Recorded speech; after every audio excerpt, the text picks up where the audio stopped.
இப்போ ஒரு பெரிய ஒரு பிரச்சனை ஏதோ ஒண்ணு போயிட்டு இருக்குன்னு கேள்விப்பட்டேன். ஆமா மக்களே. சொல்லுவாங்கல்ல, இந்த இலுமினட்டிஸ்லாம் வந்து செய்ய போறத விஷயத்த வந்து முன்னாடியே வந்து பாட்டு மூலியமாவோ, இல்லன்னா படங்கள் மூலியமாவோ சொல்லிருவாங்களாம். ஆ, சோ இப்போதைக்கு தமிழ் சினிமால இருக்க இலுமினாட்டி தனுஷ் தானே ஆமா. என்ன சொல்லி வச்சிருக்காரு?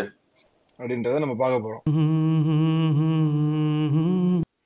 விக்னேஷ் விக்னேஷ் சிவன் என்ட்ரி. நெறைய இருக்கு. டிஎம் பண்ணாதான் உனக்கு நான் பிட் தருவேன்னு சொல்லுவாய்ங்க. அதுக்கப்புறம் நீ என்ன ஃபாலோ ட்விட்டர்லலாம் பண்ணி இருக்கான்னு ரீஷேர் அது. பண்ணாதான் உனக்கு தரேன்னு. ஆமா. ஆ. பிட் தரமாட்டாய்ங்க மக்களே. ஏதாவது வந்துருச்சுன்னா என்ன நீ ஃபாலோ பண்ணு. இத 4 பேர கீழ டேக் பண்ணு. உன் குடும்பம் குட்டியெல்லாம் டேக் பண்ணு. நான் உனக்கு அனுப்பி விடுறேன். நான் 2 செகண்ட் பார்க்க வந்தோம்டா. நான் என்ன என் குடும்பத்தெல்லாம் டேக் பண்ணிட்டு என் மானபங்கப்படுத்தி அப்படி நான் பிட்ட பார்க்கணுமா? அப்படி வேணவே வேணாம்டா.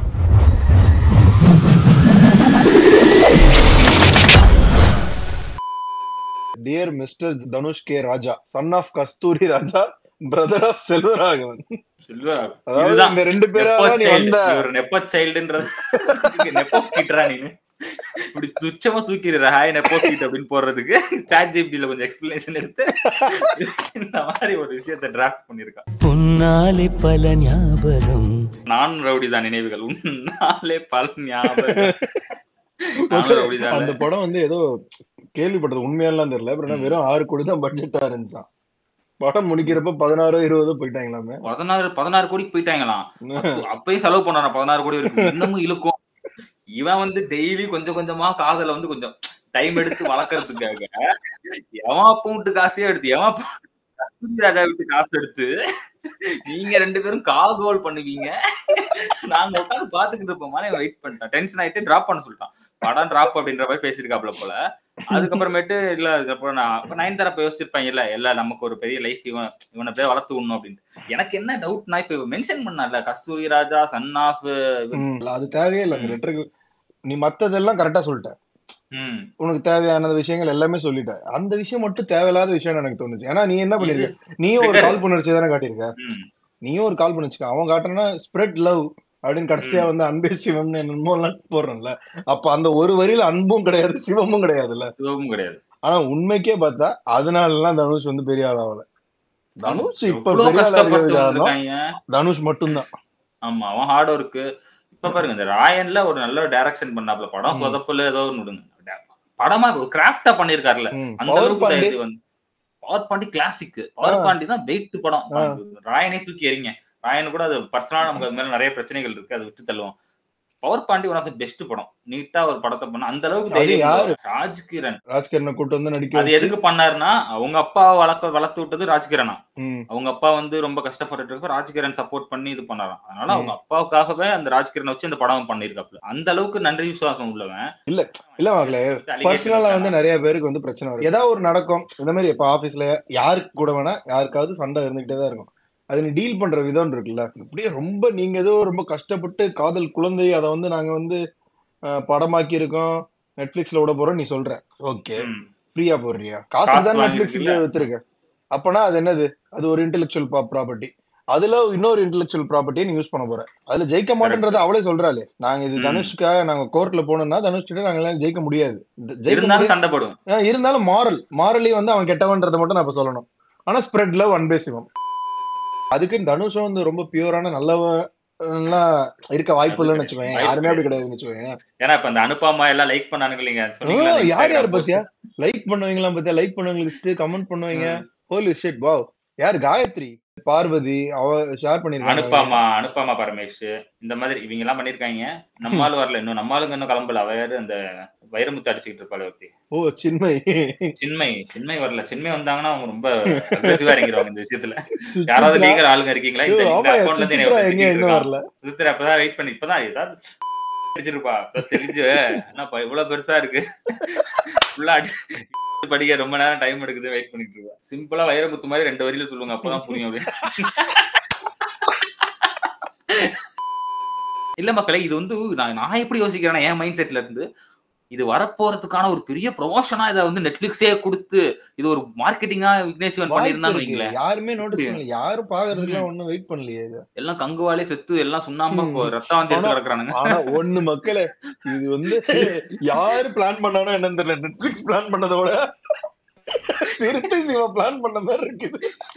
முடிச்சு விட்டாங்க கரெக்டா. நீ கரெக்டா வந்து மறந்துட்டாங்க எல்லாரும். டைப் பண்ணி கொடுத்தான்னு சொல்ற நயன்தாரா கிடையாது.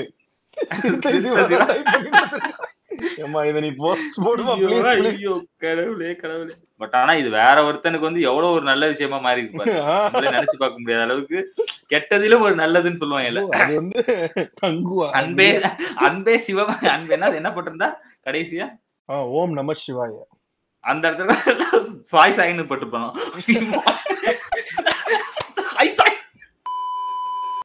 எனக்கு வந்து இந்த வசியம் பண்றது, சூனியா வைக்கிறது இது மேல நம்பிக்கை கிடையாது. இந்த இந்த கடைசி விஷயம் ஒரு நியூஸ் நான் அஜித் நடிக்காருன்னு கேள்விப்பட்டதுக்கு அப்புறமேட்டு தான் எனக்கு இந்த சூனியம், ஏவல், அதுக்கப்புறமேட்டு வசியம் பண்றது இதுக்கு மேல நம்பிக்கையே வந்துச்சு. ஒரு போஸ்ட் ஒன்னு பார்த்தேன் ட்விட்டர்ல. அஜித்தோட ஏதோ நியூட் போட்டோ வாங்கி வச்சுக்கிட்டு மிரட்டியா இருந்தால எப்படி அவனுக்கு அடுத்து கொடுக்குறான். இவங்க வந்து ஒரு 1000 கோடிக்கு டார்கெட் பண்ணியிருந்தாங்க, படமே பண்ணிருக்காங்க. அந்த அளவுக்கு நம்பவும் செஞ்சிருக்காங்க. இதையா எப்படி மக்களே நம்பிருப்பாங்க? அதுதான் மக்களே. எனக்கு என்னன்னா அவங்கள பொறுத்த வரைக்கும் இது நல்ல படமா தான் இருந்திருக்கு. வெளியே ரிலீஸ் ஆகி ஃபர்ஸ்ட் ஷோ ஓடுறது மக்கள்கிட்ட இருந்து அந்த இது வர்ற வரைக்கும் இவங்களுக்கு அது நல்ல படமா தான் தெரிஞ்சிருக்கு. ஒரு 5 பேர் தான் பாத்துருப்பாங்களோ. அதான் அதுதான் இருக்கும்னு நினைக்கிறேன். உள்ள இருக்கவங்கள பாத்துருப்பாங்க, மத்தவங்க எல்லாம் பாத்துட்டு சரி தப்பா சொன்னா இவ்வளவு கஷ்டப்பட்டு உழைச்சிருக்காங்களே மனசு நோவு அப்படின்னு சொல்லாம இருப்பாங்களோ. அப்படி சொல்றதுதான் மக்கள். இதான் அதான் இருக்கிறதுலே பெரிய பாவம். இத பார்த்த உடனே இது செருப்புல அடிச்சப்பா சார் சார் செருப்பு வெளில கழட்டி போட்டு வந்துட்டேன் சார் சாரி சார் சொல்லிட்டு வெளியில போயிருந்தா செருப்பு வெளியில விட்டு வந்துட்டேன் sir sorry sir Sai Sai. தனித்தனி ஷார்ட்டா எடுக்கும்போது எல்லாமே நல்லா இருக்கும் மக்களே. நீ எடிட் பண்ணி மொத்தமா சீனா பாக்குறப்ப அது வேற. எனக்கு தெரிஞ்சு கடைசியா ஒரு விஷயத்த மறந்துட்டாங்க மக்களே படத்துல. நீங்க அதை நோட் பண்ணீங்களான்னு தெரியல. இவ்வளவு ஃபுல்லா முடிச்சுட்டு கடைசியா டீமா எல்லாருமே இப்ப யார் யாரெல்லாம் அந்த படத்துல ஒர்க் பண்ணாங்களோ எல்லாமே வந்து பிராங்க் அப்படின்னு கத்தாம விட்டாங்க.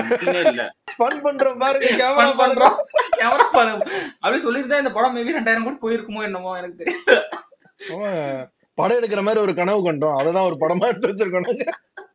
இப்படி ஒரு படம் பண்ணா மக்கள் பாப்பாங்களா அப்படின்ற மாதிரி ஒரு இது பாம் அசத்துங்கள் அப்படின்னு ஞானவேல் பாம் அசத்துங்கள் இந்தாங்க 250 கோடி அசத்துங்கள். இந்த நெஞ்சன் அப்படியே ஆடுது. இவ்வளவு சவுண்டா ஒரு படம் பார்த்ததே இல்லையா? ஆனா அது நமக்கு மட்டும்தான் அப்படி இருக்கா அப்படின்னு சொல்லிட்டு அப்படியே பக்கத்துல பாக்குறேன். எல்லாரும் ஒருத்தர் அப்படியே சாய் சீட்டோட காதை வச்சு அமுக்கிட்டு இருக்கான் பக்கத்துல. சிஜிஐ வருதுன்னா முதல்ல சிஜிஐ கீழே சிஜிஐன்னு வந்துகிட்டு இருக்குங்களே. எனக்கு இப்பதான் புரியுது என்னன்னா அந்த முதல்ல வருதுல நீ நிஜ முதலைய குத்திட்டான்னு நினைச்சிட கூடாதுல்ல. ஏன்னா அவ்வளவு இருக்கு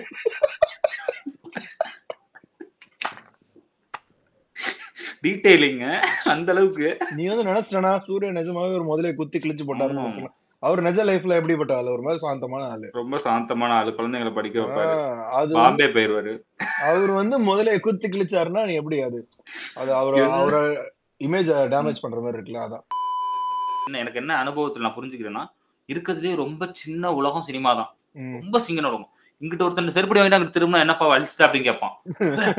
அதுக்குள்ள ரூம்குள்ள வந்து நீ எங்க உடனே தெரிஞ்சிருக்கு. எது பண்ணாலும் உடனே தெரிஞ்சிடும். பேசிக்கிட்டே இருப்பாங்க போட்டுறாங்களே மக்கள். ஏதாவது எங்கேயோ உட்காந்து எவனோ ஒருத்தன் பேசிடுவான் மூத்திர சந்தில. ஆமா, அத வந்து கவு ஒட்டி கேட்டு அறகுறையா மாத்தி பேசி விட்டு இல்ல மக்களே உடனே எவனோ ஒருத்தன் கால் வச்சு நீங்க நைட்டு தான் இது பண்ணிருக்காங்க, இப்பதான் பேசினாங்க, இப்பதான் ஆபீஸ்க்கு வந்து போறாரு எல்லாத்தையும் சொல்லிடுறா மக்களே. எங்க இருந்தாவது காசு கொடுப்பாங்களா நீங்க? சிவாஜி படத்துல சீக்ரெட் டிசிஷன் டாப் சீக்ரெட் நீ அந்த ஏஜிஎஸ்ல கோட் படத்தோட கதையை டைட்டில் டக்குனு ரிலீஸ் பண்ணி விட்டானுங்களே. அத வந்து அவள்கிட்ட கேக்குறானுங்க, நாங்க உங்க டைட்டில முன்னாடியே சொன்னது எதுவும் கோவமா அப்படி கேக்குறாங்க. கேமரா ஆஃப் பண்ணுங்க ஒரு நிமிஷம். ஓடி படம் எடுக்கிறேன். 2 இயர்ஸ்க்கு முன்னாடி நயன்தாரா அண்ட் விக்னேஷ்வனுக்கு 2022ல வந்து கல்யாணம் ஆனப்போ அந்த கல்யாணத்துக்குள்ள யோசிச்சு பேசுற மாதிரி அப்படியே கண்ணெல்லாம் மேல கீழே பேப்பர் கீழே டேப் வச்சிருப்பாப்ல எல்லாம் பாயிண்ட் எடுத்து கொடுத்துருவாங்க மக்களே. ஒரு டீம் வேலை பாக்குது அப்படிதான் பண்ணணும். டெய்லி வீடியோ பண்ணோம், உடனே நியூஸ் வந்தானே பண்ணணும், அதுக்கு டீம் வச்சு தான் பண்ணோம், தப்பு கிடையாது. அது அந்த ரியாக்ஷன் இருக்குல்ல அப்படியே மேல பாத்துட்டு ஏதோ தளபதி ரிசம்பிள் பண்ணும். தளபதி அப்படியே மேக்ஸிமம் தளபதியோட அந்த பாடி லாங்குவேஜ் எல்லாமே கொண்டு வருவாப்ல அடிக்கடி. அதான் நமக்கு அதான் நமக்கு பண்றாங்க எல்லாமே, அதான் பண்ணிட்டு இருக்காங்க. எனக்கு இந்த வீடியோ பாக்குறப்ப இப்படி திரும்ப கழுத்து இப்படி திருப்பின மாதிரி பேசுறது பண்றது. சில பேர் அந்த தொடையில கை வச்சு நடக்கிறது. ஏன்னா அந்த மொத்த கல்யாணமுமே வந்து நெட்ஃபிளிக்ஸ் வாங்கிட்டாங்க. சோ அந்த கல்யாணத்துக்கு என்னென்ன நடக்குதோ கல்யாணத்தை நெட்ஃபிளிக்ஸ் வாங்கிட்டாங்க. செம்மையா இருக்குல கேட்கவே. ஃபர்ஸ்ட் நைட் உள்ளு வாங்கிட்டான், கல்யாணத்தை நெட்ஃபிளிக்ஸ் வாங்கிட்டான். குழந்தை பிறந்தது நேஷனல் ஜியோகிராபி வாங்கிட்டான். நம்ம கல்யாணத்துக்கு எடுக்க வரோம் காசு கொடுக்க வேண்டியதா இருக்கு. எனக்கு வீலே காசு கொடுத்து 2 வருஷம் கழிச்சு கொடுப்பானுங்க ஆல்பம். இதே அதே மாதிரி தானே நெட்ஃபிளிக்ஸ் மட்டும் சும்மாவா 2 வருஷம் கொடுத்துருக்கேன். அதுக்குள்ள அவ்வளவு ஆர்டிஸ்ட் வந்திருப்பாங்க. அங்க ஒருத்தனோட ஃபேஸுக்குமே வேல்யூ. ஒரு விஷயத்த வந்து அவன் ஒரு இடத்துல இருக்கான், கேமரா முன்னாடி இருக்கானா அவன் காசு கொடுக்கணும், சம்பளம் கொடுக்கணும் அவனுக்கு. அப்ப அவ்வளவு பேருக்கும் சம்பளம் யாரு கொடுத்துருப்பா? எல்லாருக்கும் கொடுக்கணும்னு அவசியம் இல்ல. அவங்க கிட்ட இருந்து என்ஓசி மட்டும் வேணும். எல்லாத்துலயும் என்ஓசி வாங்க வந்த கல்யாணத்துக்கு எல்லாத்தையும் என்ஓசி. ஆமா, இல்ல மூஞ்ச காட்டக்கூடாது. மூஞ்ச காட்ட மாட்டாங்க. அதான் ஆக்சுவலா டாக்குமெண்ட்ரி பண்றேன்னா வந்து நீ வந்து ஷூட் பண்றேன்னா அதுல மூஞ்சி யார் யார் மூஞ்சிலாம் தெரியுதோ அவங்க எல்லாத்தையுமே வந்து நீ நோ அப்ஜெக்ஷன் கேட்டிருக்கணும். அட்லீஸ்ட் ஒரு ரெக்கார்டாவோ வாங்கிருக்கணும். அவங்க வீடியோல பேசியோ இல்ல ஏதாவது சைன் வந்து போட்டு கொடுத்துருக்கணும். இல்ல அதை மீறி நீ யூஸ் பண்றனா மூஞ்ச பிளர் பண்ணணும். ஒரு மாதிரி சைனா வீடியோ மாதிரி ஆயிடும். ஜப்பான் சிம்பு போயிருந்தா எப்படி இருக்கும் பாருங்க மக்கள். ஏன்னா கௌதம் மேனன் தான் டைரக்ட் பண்ணிருக்காப்ல இந்த இதை ஃபுல்லே டாக்குமெண்ட்ரி. பர்சனலுக்குள்ள போகாத மக்களே. சரி மக்களே, என்ன பர்சனல்? மொத்த நெட்ஃபிளிக்ஸ்ல தான போடுறீங்க. பர்சனலே கிடையாது, பர்சனலே கிடையாது. ஒண்டர் பார் இது வந்து ஒரு மூவி இருக்குது. அந்த மூவில வந்து ஃபேமஸா ஒண்டர் பார்னா ஒண்டர்ஃபுல்னு அர்த்தம் நினைக்கிறேன் சொல்லிட்டே இருப்பாங்க. ஸோ அதுலேருந்து இன்ஸ்பயர் பண்ணி தனுஷ் வந்து அவங்களோட ப்ரொடக்ஷன் கம்பெனிக்கு இந்த பேரை வச்சிருக்காங்க. ஓகேவா? I think it's Brad Pitt movie. So அந்த இதோட இதுயா இல்ல அந்த இவன் படம் டாரண்டினோ படம் இன்க்ளோரியஸ் பாஸ்டர்ட்ஸ் அதுல வரும். அந்த படம் அது அதுலதான் சோகத்தை பார்த்து அதுல வந்து இன்பம் அடைகிறது. பேசிக்கா வந்து எஸ்ஜே சூர்யா வந்து ஸ்பைடர் படத்துல அவங்க எல்லாரும் அழுகிறத பார்த்துட்டு ஜாலியாவாங்கல்ல, அந்த மாதிரி நீங்க ஆகக்கூடாதுன்னு நினைக்கிறேன் அப்படின்னு சொல்லிட்டு அது ரொம்ப ஸ்ட்ராங்கான ஒரு வேர்டு. அண்ட் நீங்க வந்து என்னோட நெட்ஃபிளிக்ஸ் டாக்குமெண்ட்ரியை பாருங்க, அதுல வந்து அன்புனா என்னன்னு உங்களுக்கு தெரிஞ்சுக்க முடியும். அதுல இருந்து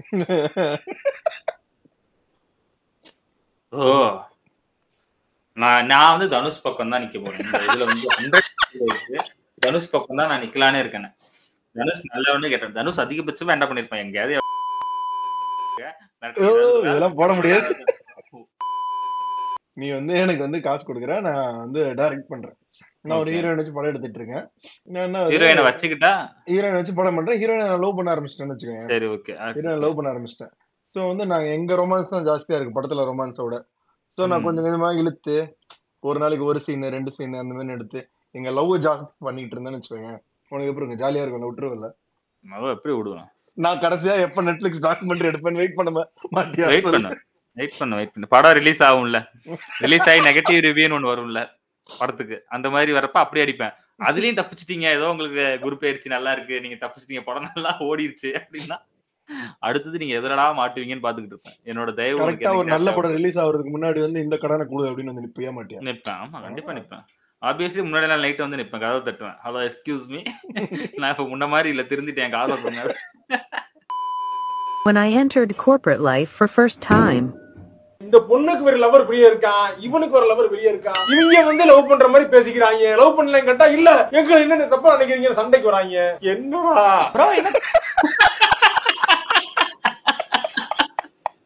இப்படிதான் சுத்திட்டு இருக்காங்க உலகத்துல. Office boy friend, office girl friend இருக்காங்க. உண்மையிலேவா? ஆமா, என்ன பண்றது? இதெல்லாம் தான் என்ன வொர்க் ஃப்ரம் ஹோம் பண்ண சொல்லிட்டாங்களோ. வேலைனாலும் வீடுதான், கேர்ள் ஃப்ரெண்ட்னாலும் வீடுதான்ட்டாங்களா? ஆமாவா, எல்லாம் உனக்கு வீடுதான்ட்டாங்க. ஒர்க் பாய் ஃப்ரெண்ட், ஒர்க் கேர்ள் ஃப்ரெண்டா? புதுசா இருக்கேங்க இது.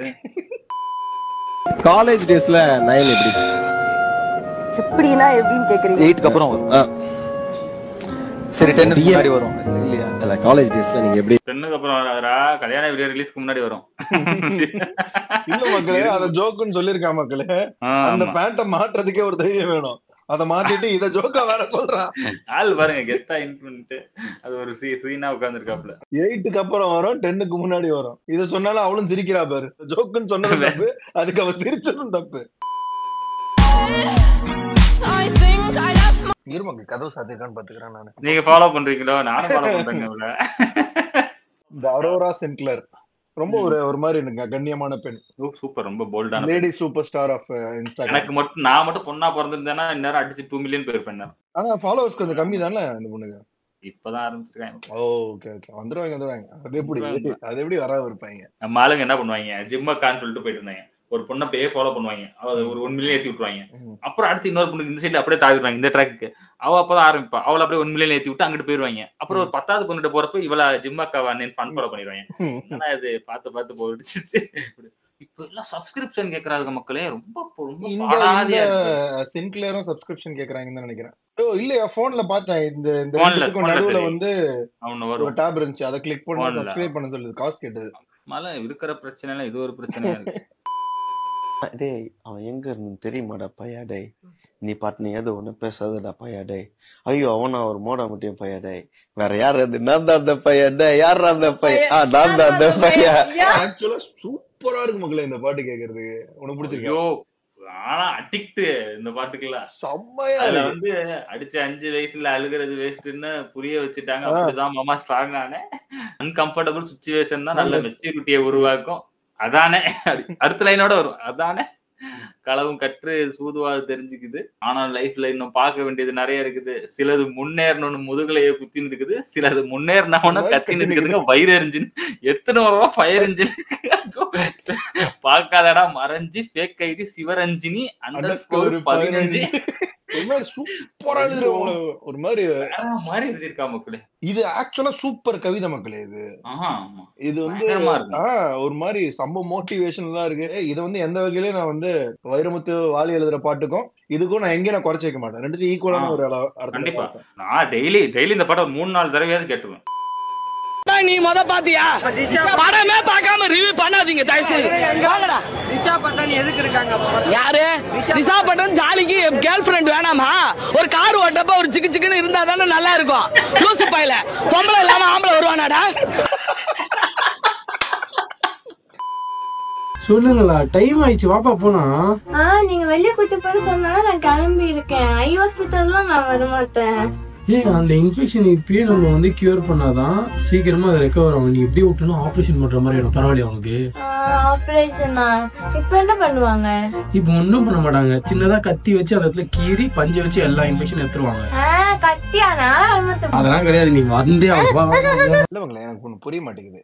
இவங்கள வந்து ஒரு ஹியூமன் பீயிங்கா ட்ரீட் பண்ணணும், பொண்ணுங்களை ஒரு ஹியூமன் பீயிங்கா ட்ரீட் பண்ணணும். நானும் ஒரு அடல்ட், எனக்குன்னு தனியா வந்து இது இருக்கு, ஒரு ரெஸ்பெக்ட் கொடு அப்படின்னு சொல்றாங்க.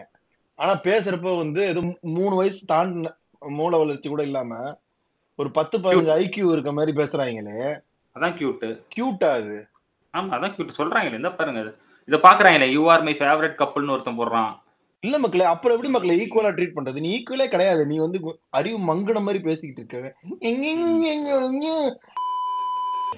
தேவையில்லாம கத்திட்டு இருக்காது. உன் வாய்ஸ் கேட்டாலே இரிட்டேட் ஆயிட்டு இருக்குது. அப்ப நான் மூளை கோளாரா இருந்தேன். ஏதாவது வளரி கரெக்டா சொல்லிட்டான். 100 வார்த்தை சொல்லிட்டான்.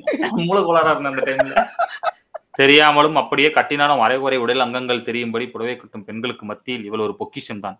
புடவையில் இவள் அழகை சொல்ல வார்த்தை இல்லை. அவனோட ப்ரொஃபைலுக்குள்ள போங்க. அவன் ப்ரொஃபைலுக்குள்ள போங்க. இவ அடுத்தவன் பொண்டாட்டிடா. போடுங்க.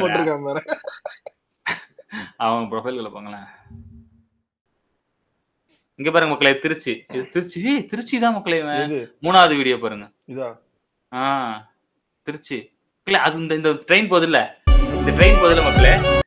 இந்த ட்ரெயின் போற ட்ரெயினுக்கு அடியில உட்காந்து குடிப்பேன் மக்களே. நான் இந்த ட்ரெயின் மேல போயிட்டு இருக்கோம், இங்க யானை குளிக்க ஊத்திட்டு கீழே உட்காந்து குடிச்சிருக்கேன் நான். இதே இடத்துல ஒரு காலம் பிரியாணி செஞ்சு வீட்டுல இருந்து எடுத்துட்டு போய் அந்த பாலத்துக்கு நடுவுல கட்டை இருக்குல்ல, அந்த கட்டைக்குள்ள ஒரு ரவுண்ட் இருக்கும் உட்கார்ற இடம். அந்த பாலத்துக்கு மேல ஏறி ரயில்வே ட்ராக்ல இருந்து கீழே இறங்குவோம். கீழே இறங்கி அந்த இடத்துல போய் உட்காந்து பிரியாணி எல்லாம் வச்சு வீட்டுல இருந்து செஞ்சு எடுத்துட்டு வந்துருவோம். பிரியாணி எல்லாம் சரக்க போட்டு பிரியாணி சாப்பிட்டு அப்புறமேட்டு போவோம். வந்து லவ்வர்ஸ் ஃபர்ஸ்ட் சைட் தான். எனக்கு இப்ப பார்த்தோனே பிடிச்சிருச்சு.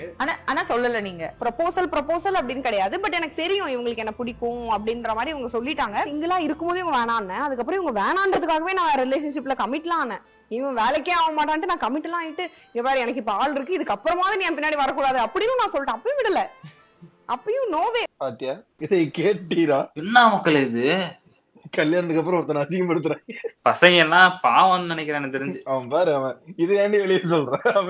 பூனை குறுகி போய் உட்கார்ந்து முடியாம கல்யாணம் எனக்கு வேணாம், புரியுதா இல்லையா? எனக்கு அப்படிதான். அதனால எனக்கும் வந்து இல்ல ஏதோ ஊர்க்கார பையன் ஏதாவது பண்ணி நம்மள ஏதாவது பண்ணிட்டு போனா அதெல்லாம் வேண்டாம்.